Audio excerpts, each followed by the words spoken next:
ভক্তের হৃদয় মাঝে আলোকিত করে চলে।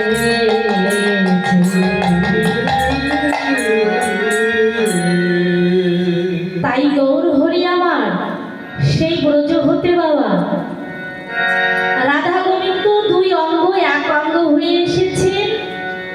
অন্তরে কৃষ্ণ, বাহিরে গৌর হরি আমার গৌর রূপ নিয়ে নদিয়ার মাঝে এসেছেন। কোথায়? মাতা সতী সিন্ধু গর্ভ মাঝে। জন্ম নেয়নি বাবা, তিনি আবির্ভূত হয়েছেন। জন্ম তো নি আমরা, আপনাদের মতো আমাদের মতো মানুষ জন্ম নেই।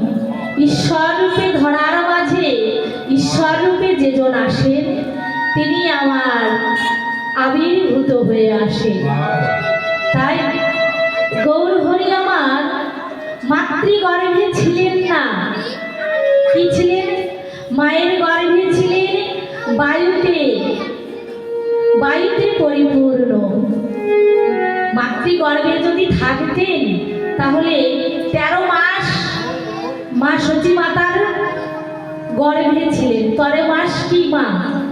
কেউ কি 13 মাস কোনো সন্তানকে ধরে রাখতে পারে?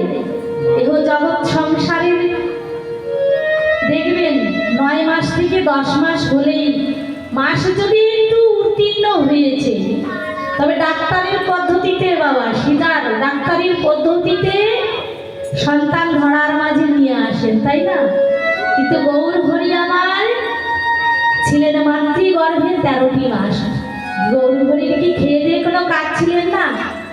যে ঈশ্বররূপে ভগবান আমার, যার কথায় কলি পুষ্পটিত হয়, যার ইশারায় গাছের একটি পাতাও পড়ে না বাবা, তিনি যদি মাতৃগর্ভে 13 মাস থাকেন তাহলে জগৎ সংসার এই ভক্তি রূপে পরিচালনা কে করবে?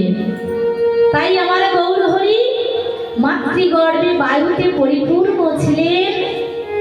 তিনি যেদিন এই ধরার মাঝে এসেছেন আবির্ভূত হয়ে, সেদিন নদিয়া আমার সতী সিন্ধু গর্ভ মাঝে মা নিম গাছের তলায় আমার গৌর হরি আবির্ভূত হয়েছেন। কিভাবে? মাতা মাকে কি করেছেন বাবা? অচেতন করে রেখেছেন। সতী মাকে অচেতন করে গৌর হরি আমার ধরার মাঝে এসেছে। একজন ভগবান হয়ে, একজন ভগবান হয়ে তার মা অচেতন হয়ে যাবে, ভাববার বিষয় আছে বাবা। কেন? গৌর হরি যদি মা যদি জানতে পারে আমি গর্ভে ছিলাম না, ও মা কোথাও হতে একটি সন্তান হলে মায়ের এনে মায়ের কোলে যদি দিয়ে দেওয়া হয়, বলা হয় যে এটি তোমার সন্তান, ছোট থেকে লালন পালন করে বড় করো, তাহলে সেই সন্তানকে গর্ভের সন্তানের মতো বাৎসল্য রূপে ভালোবাসেন না। তাই গৌর হরি আমার চিন্তা হয়েছে আমি যে মাতৃগর্ভে ছিলাম না, এ যদি মা জানতে পারে তাহলে তো আমায় এই বাৎসল্য রূপে ভালোবাসবেন না, সন্তান রূপে ভালোবাসবেন না। তাই তিনি কি করেছেন? গৌর হরি আমার মা সতী মাতাকে অচৈতন্য করে ধরার মাঝে আমার গৌর হরি আবির্ভূত হয়েছে।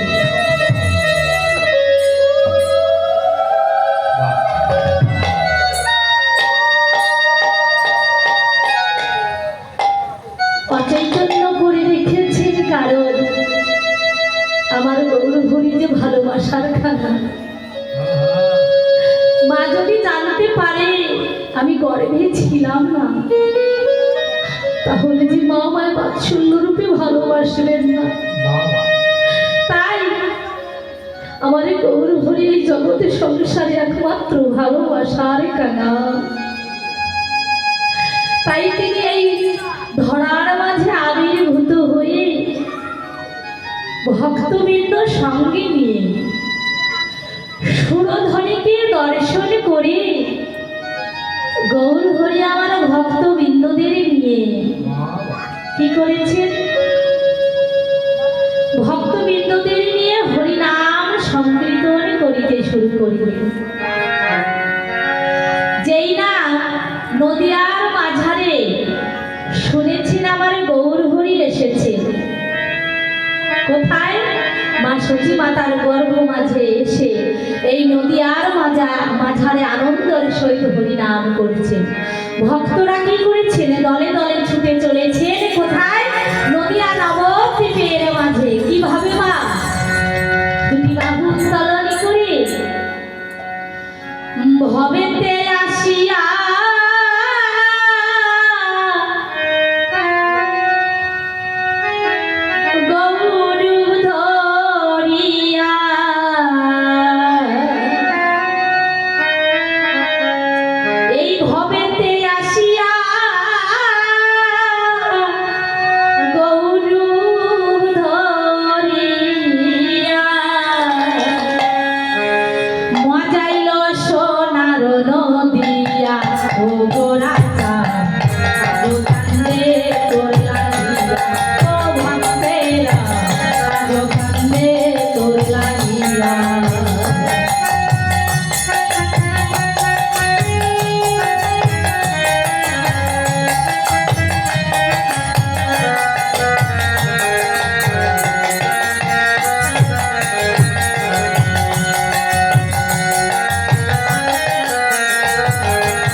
সকল ভক্ত মিলে বাহু তুলে হরিনাম করছেন নদিয়ার মাঝারে।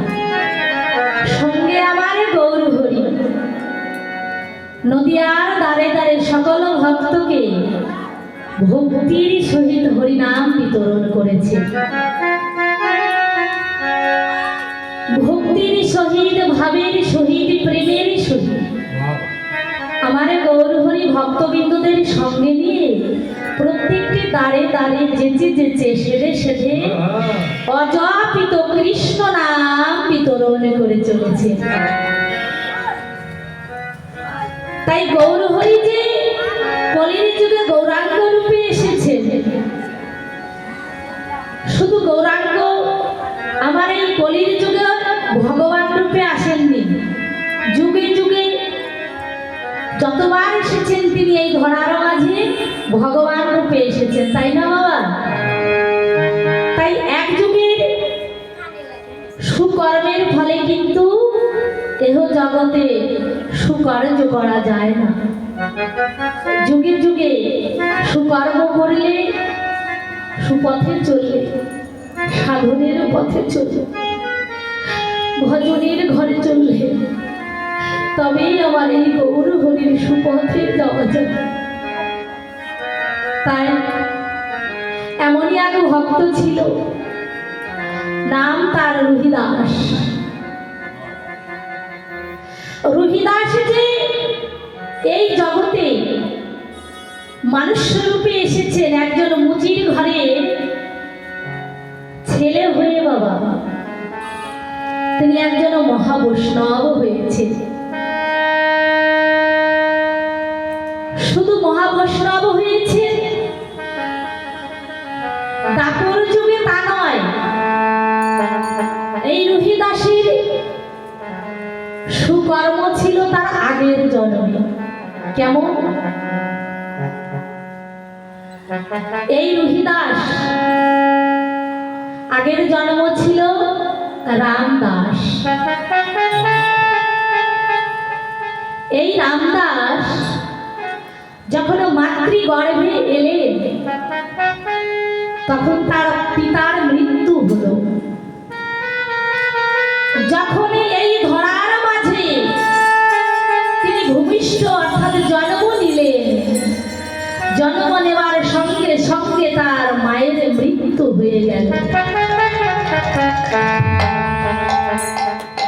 ওই একদিনের শিশুকে রেখে মা আমার মৃত্যুবরণ করেছে। ওই একদিনের শিশুকে গ্রামের সকলে মিলে বলছেন, এই অপায়া ছেলেকে এই গ্রামে রাখা যাবে না। কেন? কেননা যে একদিনের শিশু হলে কি হবে, যে ছেলে এই ভাবে আসবার সঙ্গে সঙ্গে মা বাবাকে দুইজনকেই খেয়ে নেয়, সেই ছেলে কখনো মঙ্গল অর্থাৎ শুভ হয় না। তাই এই ছেলেকে গ্রাম হতে দূর করে দাও।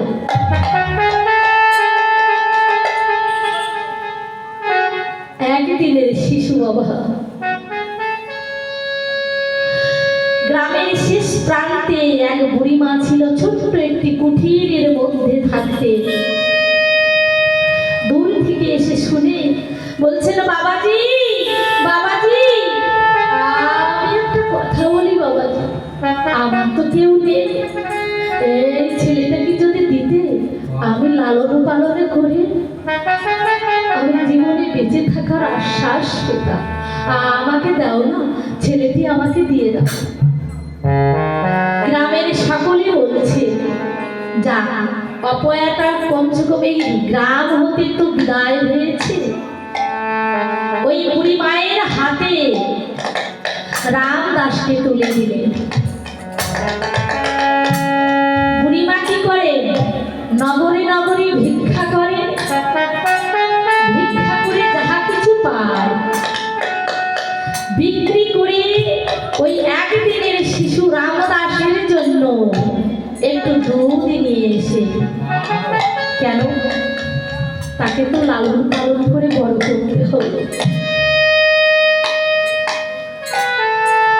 এমনি ভাবে দিনের পর দিন, মাসের পর মাস, বছরের পর বছর রামদাসের জন্য এমনি ভাবে একটু একটু করে ভিক্ষা করে দুধ নিয়ে এসে 5 বছর পরিপূর্ণ যখন রামদাসের হয়, ওই ছোট্ট শিশু খেলার সাথে কিছু না। ওমা, আমরা তো ওই হরিবাসর মেলায়, হরিবাসর মেলায় যেখানেই যাই, আমাদের যদি ছোট্ট ছোট্ট সন্তান থাকে, মেলার থেকে কত না কি কিনে, মা মা আমায় মোবাইল কিনে দাও না, ওমা আমায় একটি গাড়ি কিনে দাও না, মা ওমা আমাকে একটু পুতুল কিনে দাও না, কত বায়না। আর এই ছোট্ট রামদাস হরি বাসরে গিয়ে বুড়ি মায়ের সঙ্গে মেলার এক কোণা থেকে একটি ছোট্ট কৃষ্ণ মূর্তি কিনে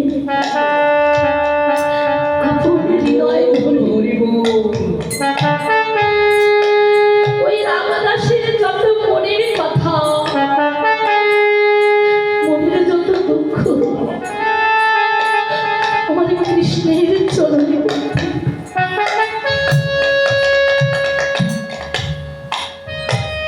ভগবান আমার বলছেন, তুই যে আমার কেমন ভক্ত, তোকে তো একটু পরীক্ষা করতে হবে। কেননা 5 বছরের রামদাস ভক্তের চরণে একই প্রার্থনা, হে গৌর, হে গৌর, আমি যেন তোমার চরণের দাস হতে পারি। এমন ভক্তি ভরা রামদাসকে দেখে প্রভু আমার বলছেন, তুই কত সহ্য করতে পারিস, আজ তোর আমি পরীক্ষা দেব।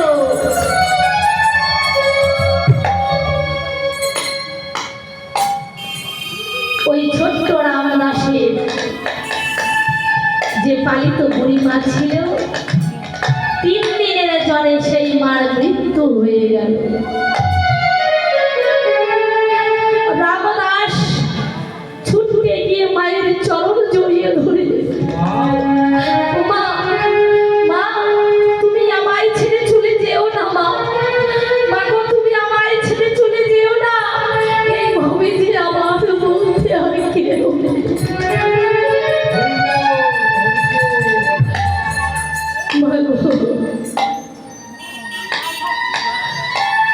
গ্রামের সকলে টানতে টানতে শিশুটিকে সরিয়ে মাকে নিয়ে চলে গেল শ্মশানে।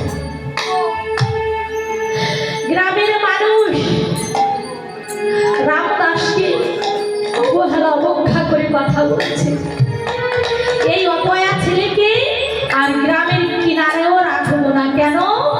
যে ছেলে জন্ম নেওয়ার সঙ্গে সঙ্গে মা বাবা দুজনকেই খেয়ে নেয়, যে ছেলে জন্ম বড় হতে না হতে সেই বুড়ি মাকে খেয়ে নেয়, সেই ছেলেকে এই গ্রামে আর রাখবো না, এই গ্রাম থেকে দূর করে দাও। তাই হরিবল হরিবল।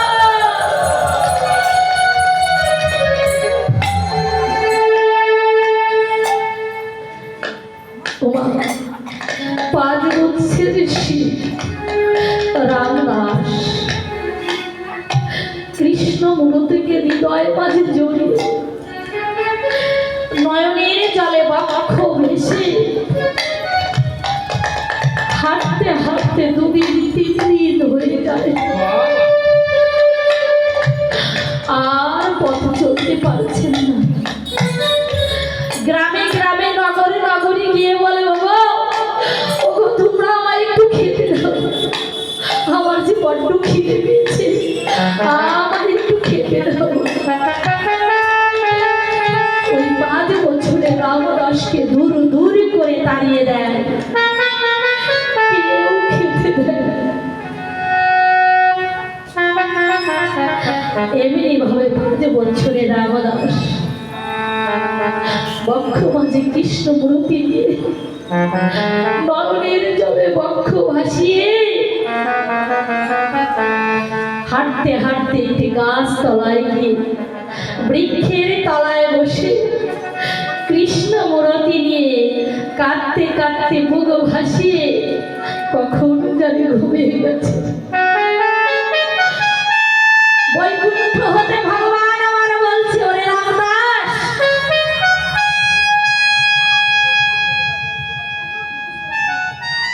তোর পরীক্ষার জন্য আমি আসছি।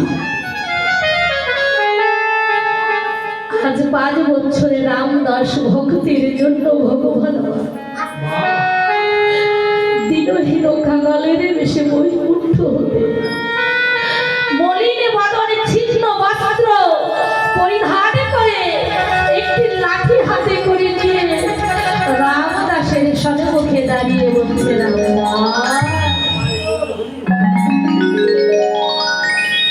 রামদাস, কে আমাকে ডাকছে?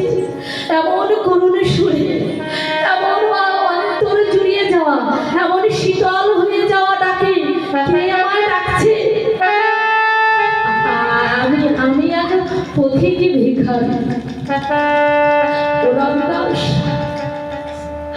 আমি যে 3 দিন খাই না কিছু, বাবা আমায় কিছু খেতে দেবে, আমায় কিছু সেবা দাও। রামদাস বলছে, আমি কোথায় পাবো? আমি তো 3 দিন কিছু খাই না, আমি তোমায় কি দেব খাতে? আমি তোমায় কি খেতে দেব?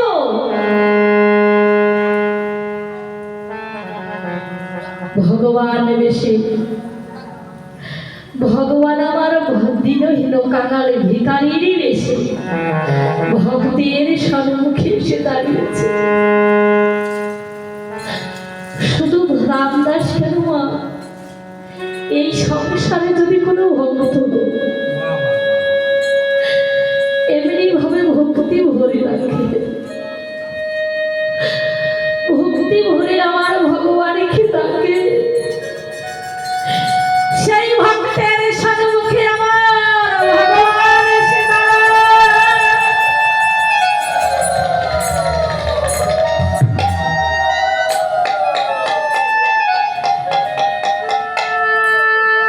যখন রামদাসের কাছে ভগবান আমার সেবার জন্য বলে, রামদাস বলে, বাবা আমি নিজেই খেতে পাই না 3 দিন, তোমায় আমি কি দিব? বলছে, যাও রামদাস, কিছু দূর পরিত্রাণ, কিছু দূর হেঁটে গিয়ে দেখবে একটি আশ্রম আছে। সেই আশ্রমে এক ভক্ত আছে, অন্তর্গত ভক্ত, নাম তার রামানন্দ। সেই ভক্তের কাছে গেলে তুমি সেবা করতে পারবে, তুমি ওখানে যাও। ভগবান আমার পথ দেখিয়ে দিয়েছেন, ভগবান ভক্তকে। রামদাস ওই কৃষ্ণ মূর্তিকে হৃদয় মাঝে নিয়ে ছুটতে গিয়ে রামানন্দের চরণে বলছে, হে গুরুদেব, হে গুরুদেব, আমায় তোমার চরণে আশ্রয় দাও, আমায় তোমার চরণে আশ্রয় দাও। কে তুই? কোথা থেকে এসেছিস? কে? আমি রামদাস, আমার কেউ নেই, এই সংসারে আমার বলতে কেউ নেই, তোমার চরণে আশ্রয় দিয়ে আমায় তোমার এই মন্দিরে দাসী করে রেখো। আমার মন্দিরে থাকতে গেলে নিয়ম নিষ্ঠা আছে, পারবি নিয়ম নিষ্ঠা ভাবে চলতে? তুমি বলে দাও গুরুদেব, তুমি বলে দাও। আমার মন্দিরে থাকতে হলে গৌর গোবিন্দের সেবার কিছু নিয়ম নিষ্ঠা আছে। কেমন? যেমন মুষ্টি ভিক্ষা করতে হবে, মুষ্টি ভিক্ষা করে আমার যাহা কিছু পাবে সেই অন্ন আমার গৌর হরিকে রন্ধনে করে সেবা দিতে হবে। ওমা, মুষ্টি ভিক্ষার নিয়ম হচ্ছে নিজে থেকে ভিক্ষা চাইতে পারবে না। যে তোমার, যে ভক্ত তোমার এই মলিন বদন দেখে, যে ভক্ত তোমার মনের ভাব দেখে কৃপা করে একটা মুষ্টি ভিক্ষা দেবে, সেই মুষ্টি ভিক্ষাই আমার গৌর গোবিন্দের চরণে সেবা নিবেদন করবে। এভাবে পদ্ধতি রামদাসকে বুঝিয়ে দিয়েছে। প্রত্যেক দিন রামদাস মুষ্টি ভিক্ষা করে, যাহা কিছু পায় ভিক্ষা করে রন্ধনে করে আমার গৌর গোবিন্দের সেবায় রামানন্দ গুরুদেব আমার নিবেদন করেন।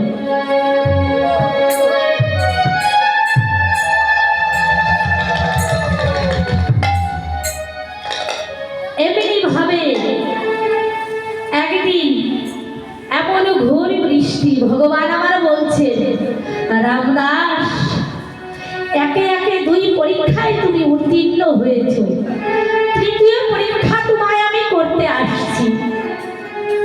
ভগবান আমার ভক্তকে এমন পরীক্ষা করে,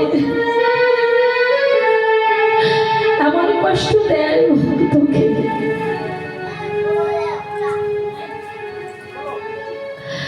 এমন কষ্ট দেয়।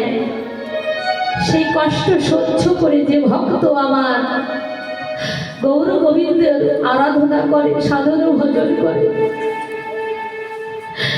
সেই ভক্তই আমার গৌর গোবিন্দের চরণের দাস হয়ে যাবে।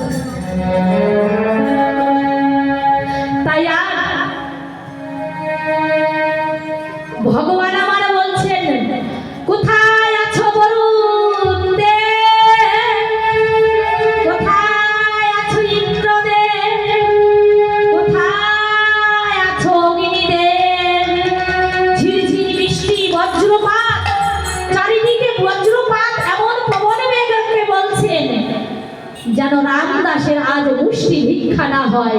তাই সকল দেবদেবতাদেরকে ডেকে আমার গৌর গোবিন্দ এমনি ভাবে বৃষ্টি বজ্রপাত করছে। এমন সময় গুরুদেব রামানন্দ বলছে, রামদাস, মুষ্টি ভিক্ষার সময় হয়ে গেছে। গুরুদেব, চারিদিকে মেঘচ্ছন্ন, বজ্রপাত, আমি কিভাবে যাব? তুমি তো জানোই আমার মন্দিরের নিয়ম নিষ্ঠা আছে, ভোগ নিবেদন করবার সময় হয়ে গেছে। যাচ্ছি যাচ্ছি গুরুদেব, আমি যাচ্ছি। এই বলে বাবা ঝোলাটি কন্ধে নিয়ে ওই ভজবৎসরের মেঘচ্ছন্ন বৃষ্টি বজ্রপাতের মধ্যে কৃষ্ণ নাম গাইতে গাইতে নয়নের জলে বক্ষ ভাসিয়ে মুষ্টি ভিক্ষায় চলেছে।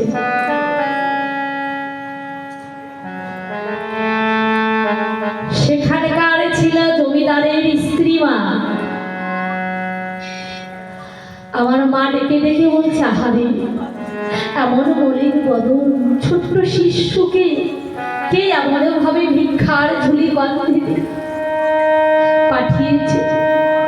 আয় বাবা, আয় আয়, আজ আমার বাড়িতে আয়, আমি তোকে অনেক মুষ্টি ভিক্ষা দেব, অনেক চাউল ডাউল দেব, আয়। ও মা,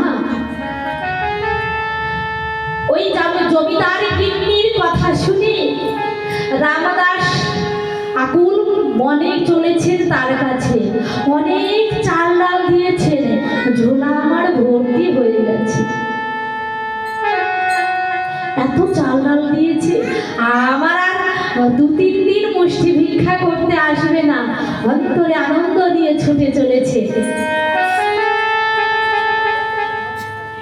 রন্ধন করে যখন আমার গৌর গোবিন্দের নামে নিবেদন করবেন, গুরুদেব রামানন্দ, প্রভু আমার সেবা নিচ্ছেন না, প্রভু আমার সেবা নিচ্ছেন না। রামানন্দ গুরুদেব বড় ভক্তি ছিল।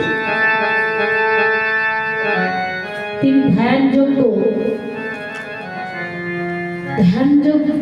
হিসাবে দেখছেন গৌর গোবিন্দ আজ আমার প্রসাদ দিচ্ছেন। দৈববাণী করলেন, ওরে রামানন্দ, আমি প্রত্যেক দিন তোর মন্দিরে সেবা নিতাম, আজ যে তোর মন্দিরে আমি সেবা নিতে পারবো না। কেন প্রভু? আজ যে তুই আমার নিয়ম লঙ্ঘন করেছিস। তোর সঙ্গে কথা ছিল তুই মুষ্টি ভিক্ষা করে আমায় যাহা কিছু পাবে তাই দিয়ে আমায় অন্ন রন্ধন করে সেবা দিবি। কিন্তু আজ যে তুই নিয়ম লঙ্ঘন করেছিস, তা আজ হতে তোর মন্দির থেকে আমি চিরবিদায় নিয়ে চলে গেলাম।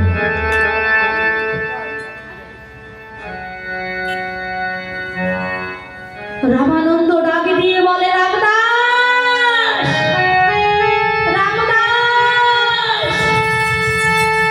প্রভুজি, প্রভু, গুরুদেব আমায় ডেকেছো, আমায় ডেকেছেন গুরুদেব।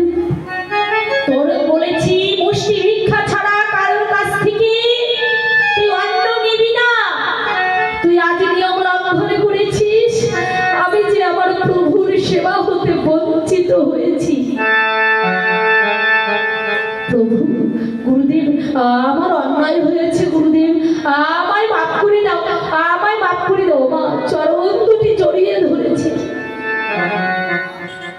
ওরে পাপিষ্ঠ, তুই আমার নিয়ম লঙ্ঘন করেছিস। তোকে বলেছি আমার মন্দিরে থাকতে হলে আমার নিয়ম নিষ্ঠা মতো চলতে হবে। ওরে পাপিষ্ঠ, ছেড়ে দে বলছি, পা ছেড়ে দে।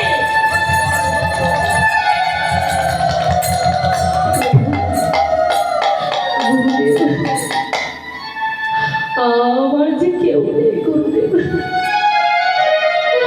আমি কোথায় যাব? আমার অন্যায় হয়ে গেছে। ওরে পাপিষ্ঠ, তোর মতো পাপিষ্ঠরা আমার এই মন্দিরে কোনো জায়গা হবে না। গুরুদেব চরণে খালি জড়িয়ে ধরেছে। গুরুদেব, আমায় তুমি চরণে ছাড়া করো না। গুরুদেব, তুমি আমায় মাফ করে দাও। পা ছেড়ে দে বলছি। ওরে পাপিষ্ঠ, পা ছেড়ে দে বলছি, ছেড়ে দে। এমন জোরে আঘাত করেছে বাবা, রামদাসের পিঠে এমন আঘাত করেছে। রামানন্দ গুরুদেবের চরণের খরমের পা রামদাসের পিঠে লাল হয়ে পড়ে রয়েছে। আমি তোকে অভিশাপ করছি, আমি তোকে অভিশাপ করছি। তোর জন্য আজ আমি আমার গৌর গোবিন্দের সেবা হতে বঞ্চিত হয়েছি। আজ তোকে আমি অভিশাপ করছি, এই মুহূর্তে তোর যেন মৃত্যু হয়ে যায়। গুরুদেব, হয় তুমি এমন অভিশাপ করো না। অভিশাপ করেছ, তাতে কোনো দুঃখ নেই। তুমি অভিশাপ করেছ, তাতে কোনো দুঃখ নেই। তুমি এই আশীর্বাদ করো যেন জনমে জনমে আমি তোমার মতো গুরুদেবীকে এই যুগল পক্ষে ধরে যতবার এই ধরার মাঝে আসি, যেন তোমার মতো গুরুদেবকে বাক্যবাণে জড়িয়ে ধরে এই ধরার মাঝে আসিতে পারি।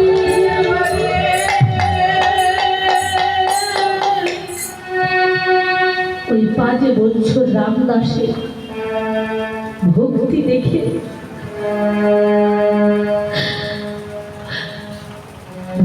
দেখে রামানন্দের নয়ন জল গড়িয়ে বক্ষ ভেসে যায়। আহারে, আমি এত আঘাত করছি, এত মারছি, তবুও দেখো আমার চরণে, একমাত্র আমার চরণ ইচ্ছে তার চাইছে। এক শুধু জনমে নয়, জনমে জনমে যতবার আসে ওই রামানন্দ গুরুদেবের নয়ন জলে বক্ষ ভাসিয়ে ওই রামদাসকে বক্ষে জড়িয়ে ধরে বলছে, আমি যেমন তোকে অভিশাপ দিলাম, তোকে আশীর্বাদও দিলাম। এই জনমে জনমে তুই যতবার আসবি, যেন প্রেমময় মাধুর্যময় ভক্ত হয়ে এই ভরা মায়ের মাঝে এসে যেন ধরার মাঝে প্রচারিত হয়। নিতাই গৌর হরিবল, হরিবল, হরিবল।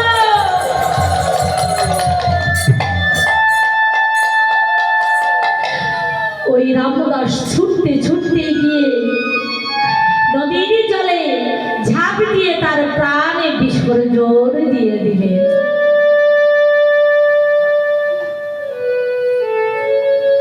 যেই প্রাণে বিসর্জন দিয়ে দিলেন মা, তার পুনর্জন্ম হলো। বিসর্জনের সঙ্গে সঙ্গে গৌর গোবিন্দ আমার পুনর্জন্ম দিয়ে দিলেন। পুনর্জন্ম নিয়ে তিনি মুচির ঘরে এসে একদিন, দুদিন, 5 দিন এইভাবে হতে হতে বাবা 10 দিন হয়ে যাচ্ছে। রামদাস আমার রুহিদাস হয়ে এসেছে। ভক্তি ভরা হৃদয়।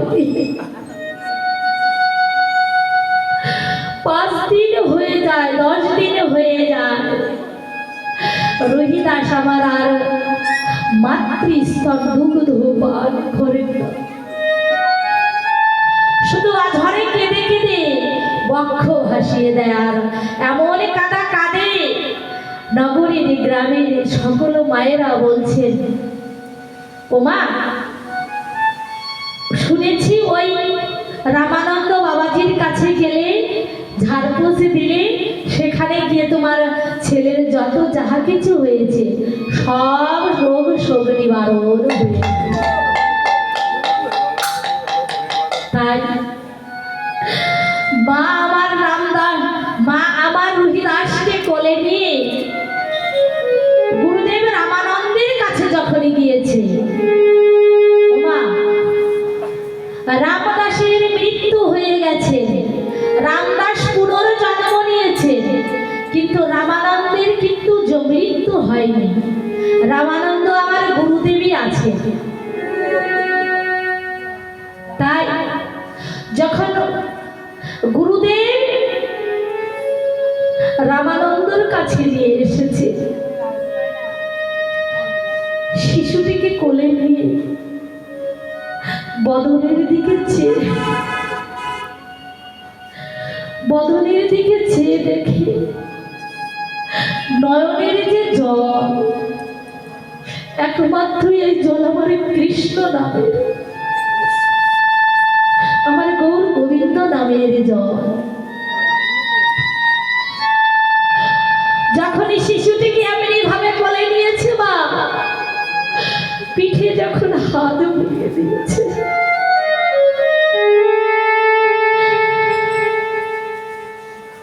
ওই যে গুরুদেব রামানন্দের যে পায়ের খড়মের যে ছাপ, রুহিদাসের পিঠের ছাপ হয়ে রয়েছে।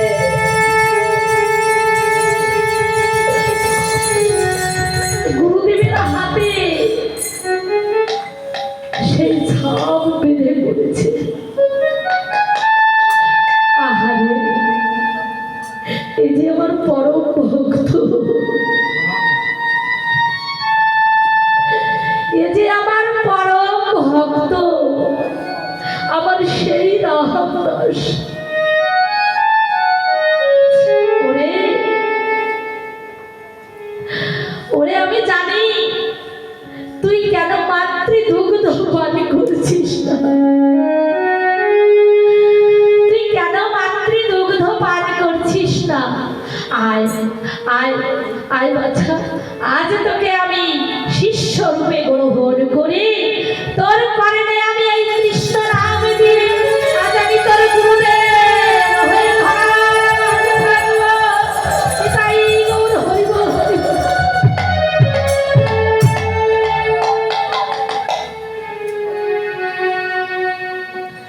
সেদিন গুরুদেব আমার নাম দিয়েছিলেন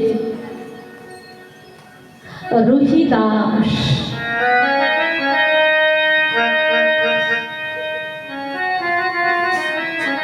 তাই সংসারে যদি ভক্তি থাকে, এই সংসার মাঝে চলে সংসারের কত অনাটান, অভাব, অভিযোগ, কত কষ্ট করে সংসার জীবন যাপন করে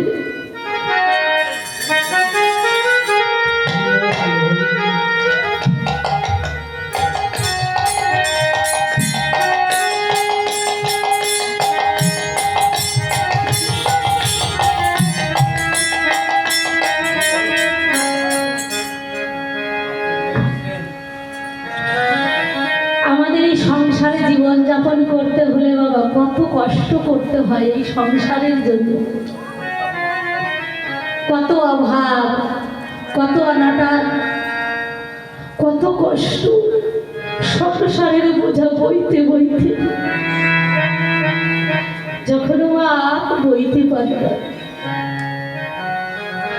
শত কষ্ট, শত সংসারের ব্যস্ততার থাকার মাধ্যম দিয়ে যদি কোনো ভক্ত আমার গৌর গোবিন্দের চরণ আশ্রিত করে, যদি কোনো ভক্ত সাধন ভজন করে,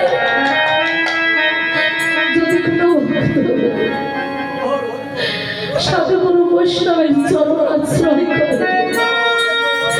সেই ভক্তকে আমার গৌর গোবিন্দ চরণে চরণে রাখবেন, রাখবেন।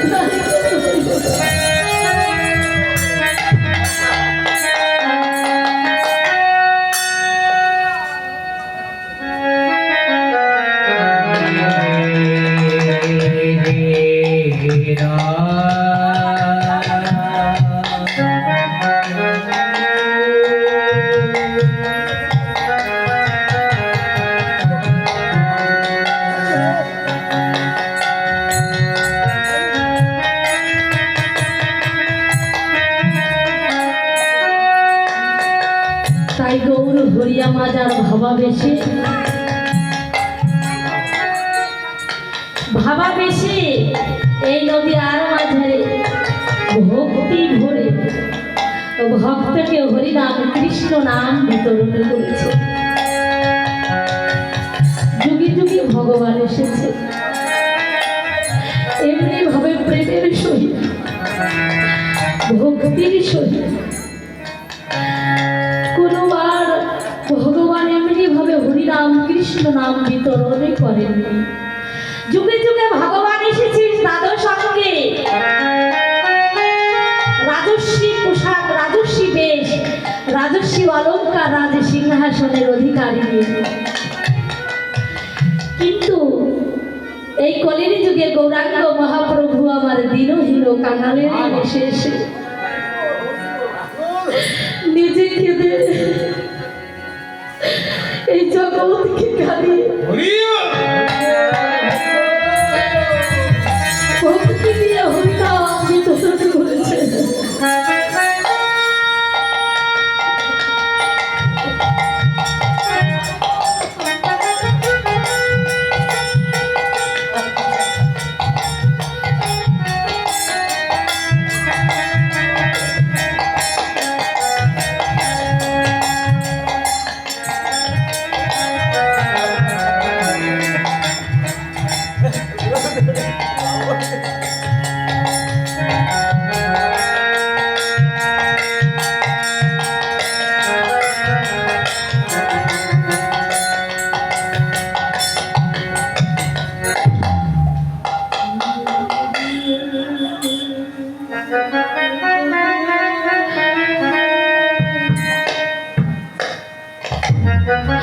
তাই ভক্তি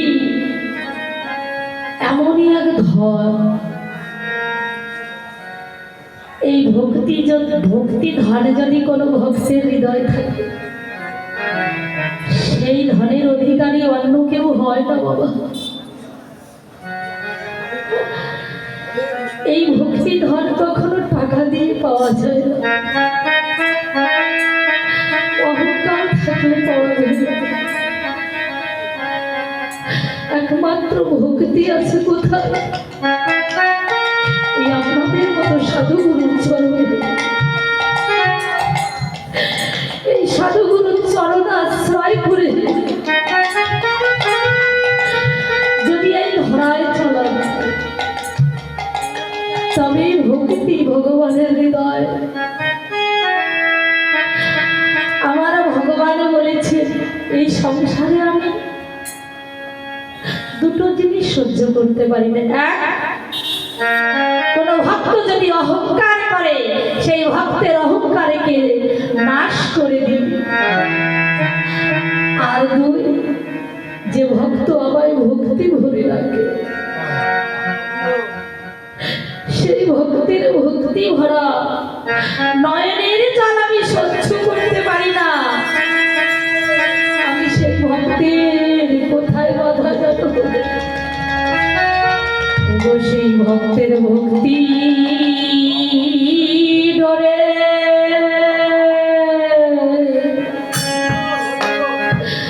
আমি বাধা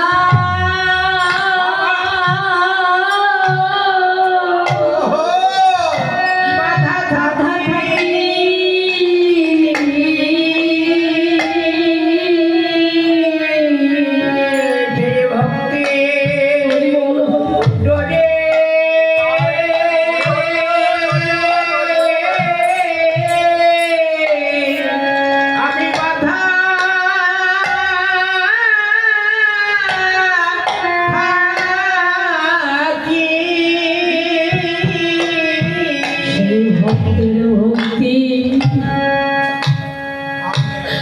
ওই ভক্তি ডরে আমি বাধা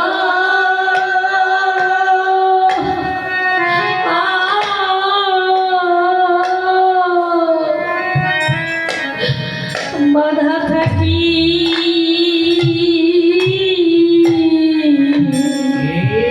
ভক্তের ভক্তি হরি বল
ভক্তি ভাবে নদিয়ার মাঝারে নবদ্বীপের পথে পথে হরিনাম, আমার রাধা নাম, আমার কৃষ্ণ নাম বিতরণ করেছেন। আর এমনি ভাবে ধুলাই ঘোরাঘুরি নিয়ে যাচ্ছে। কি দরকার ছিল বাবা? গৌরহরি আমার ব্রাহ্মণের কুলের কুলধর হয়ে এমনি ভাবে ধুলার মাঝে গড়াগড়ি দিয়ে কৃষ্ণ নাম করা, রাধা নাম করার কি দরকার ছিল? নিজে আচরিয়া ধর্ম জীবের শিখা, নিজে আচরিয়া ধর্ম জীবে শিখা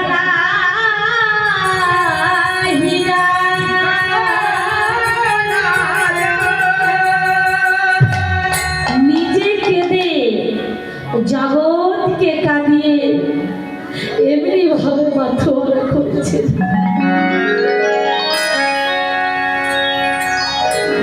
তাই সত্যি খুব ভালো লাগছে। এই আসরের যত ভক্ত দেখছি সব ভক্ত বড় মাধুর্যময় ভক্ত। আমার গৌর গোবিন্দের অন্তর্গত ভক্ত না হলে কিভাবে হরিনামের মাঝে গড়াগড়ি দিয়ে যাবে?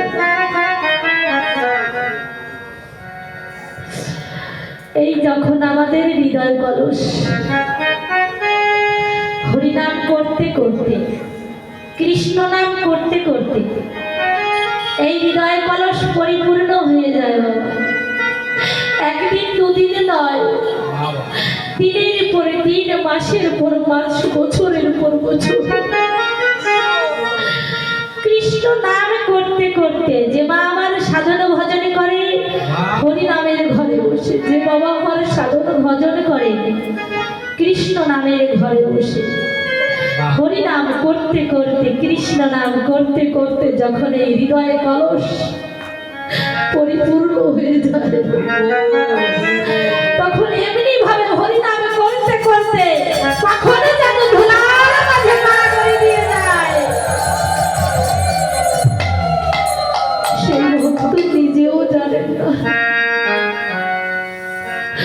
কখন জানি ধুলায় গড়াগড়ি দিয়ে যায়। আজ আমার গৌরহরির সেই ভাবাবেশ হয়ে নদিয়ার পথে পথে হরিনাম কৃষ্ণ নাম করছেন আর ধুলার মাঝে গড়াগড়ি দিয়ে যাচ্ছেন। কিভাবে? আর রাধা নাম জপে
জগৎকে কাঁদিয়ে মাতোয়ারা করেছেন।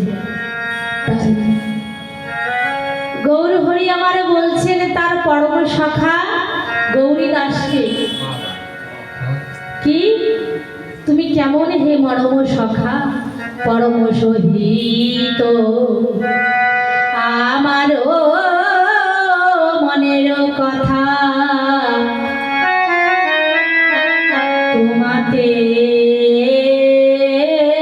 বিদিত। তুমি কেমন হে মরম সখা, তুমি যদি আমার প্রাণের চেয়ে প্রিয় সখা হতে তবে আমি কি চাই, তুমি তো আমার মনের ভাষা বুঝতে, কিন্তু তুমি তো আমার বুঝছো না। তাই বলছে তুমি হে মরম সখা পরম সুহৃদ,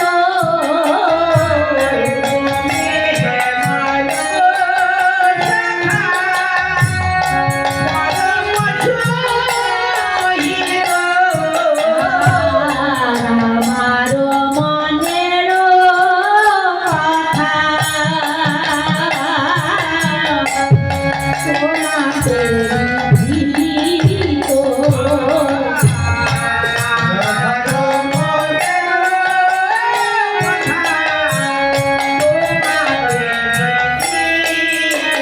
তুমি সকলে জানো, তুমি সকলে জানো, আমার মনে কথা সকল জানো।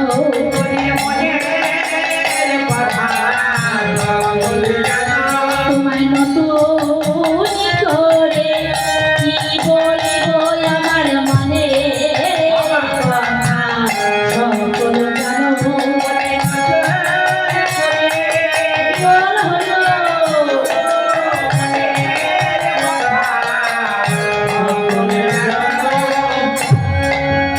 তাই বলছে তুমি তো সকলেই জানো, তোমায় আবার নতুন করে কি বলবো গো? কেন? গৌর হরি যে আমার কি চায়, তার প্রাণের যে প্রিয় যিনি গৌরী দাস কিছু বোঝেন না, বারবার করে বুঝিয়ে বলছেন তবুও বোঝেন না। অবশেষে তিনি কি বলছেন, আর রাধা রাধা বলি প্রেমে হইল বিকার। রাধা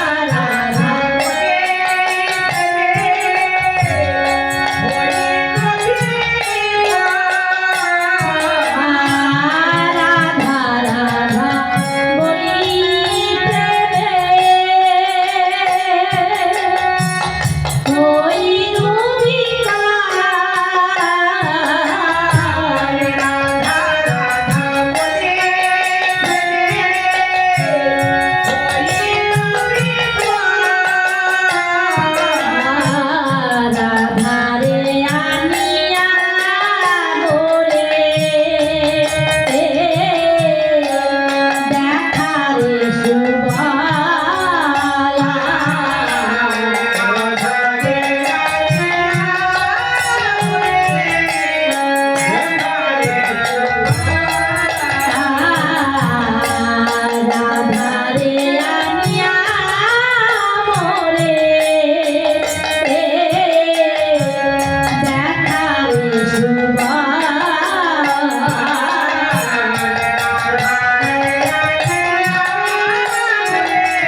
আমায় সুবল বলছো কেন? ওমা, এই যে এই মুহূর্তের আগে যে মুহূর্ত ছিল, ভক্তবৃন্দ হরিনাম সংকীর্তন করে কোনো ভক্ত তার নিজের মধ্যে ছিলেন না। ছিলেন কি? ছিলেন না। কোন ভাবাবেশ হয়েছিলেন? আমার গৌর হরির অন্তর্গত ভাবাবেশ হয়েছিলেন, আমার কৃষ্ণের বেশ অন্তর্গত ভাবাবেশ হয়েছিলেন, তাই না? তাই এই রূপ আজ আমার গৌর হরির হয়েছে গো, আজ আমার গৌর হরি হয়েছে। তাই তিনি এই হরিনাম সংকীর্তনের মাধ্যমে আমার গৌর হরি গৌরী দাসের বদন পানে চেয়ে আর সুবলকে গৌরীর হরি বদন দর্শন করছে। হরিনাম সংকীর্তনের মধ্য দিয়ে কেন? যখন গৌর হরি ভক্তবৃন্দদের নিয়ে হরিনাম সংকীর্তন করেন, কখনো বা রাধা ভাবে ভাবিত হন, কখনো বা কৃষ্ণ ভাবে বিভোর হয়ে যায়। তাই গৌর হরি আজ আমার কৃষ্ণ ভাবে ভাবিত হয়ে গৌরী দাসের বদন পানে চেয়ে আমার সুবলকে সেই ব্রজের ভাবনা হৃদয় মাঝে ভাবিত হয়েছে। তাই আজ গৌর হরি আমার গৌরী দাসের বদন দর্শন করে সুবলের ভাবনা ভাবছেন। আর সুবলের ভাবনা যখনই ভাবছেন বাবা, তখনই তো রাধার কথা হৃদয়ের মাঝে ভাবিত হবে। তাই গৌরী দাসকে বলছে, আমার রাধাকে এনে দে। আমার রাধার বদন না দর্শন করলে, আমার রাধাকে না এনে দিলে আমার এই আর প্রাণ বাজবে না। তাই সেইখানে দাঁড়িয়ে বৈষ্ণব পদকর্তা কলম দিয়ে লিখেছেন, বলছেন ভাবাবেশে প্রেমের বেশে কি আর এ রাধা মোহন দাসে প্রেম মায়া ভাসে, রাধা মোহন দাসে প্রেম মায়া ভাসে, রাধা মোহন দাসে প্রেম মায়া ভাসে, রাধা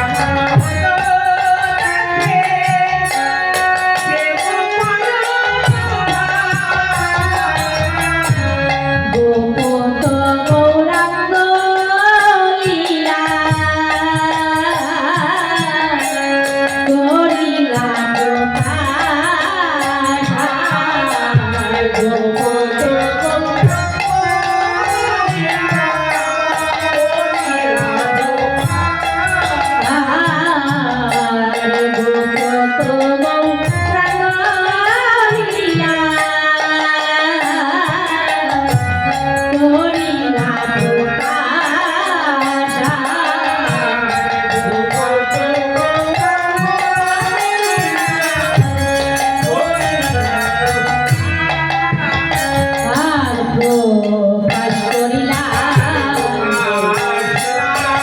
গোপত